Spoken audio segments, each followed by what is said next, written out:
జ్ఞానం ల్యాక్ వల్ల వచ్చిన డిసీజెస్ అన్నీ ఫటా ఎళ్ళిపోతూ మొదలుపెడతాయి.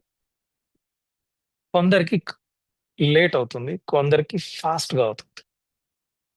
సో, ఈ ప్రాణమయ కోశం ఎక్స్‌పాండ్ అవుతుంది. ఎంతవరకు ఎక్స్‌పాండ్ అవుతూ ఉంటుందంటే, తర్వాత లేయరొచ్చి మనోమయ కోశం. అంటే మైండ్. ఇక్కడ మైండ్‌కి ఇన్నర్ మోస్ట్ పార్ట్ ఏంటంటే, చిత్త అహంకారాలు. మీ ఐడెంటిఫికేషన్ ఉంటుంది. చిత్తము అంటే ఏంటి? మీ అనుభవాల రికార్డ్.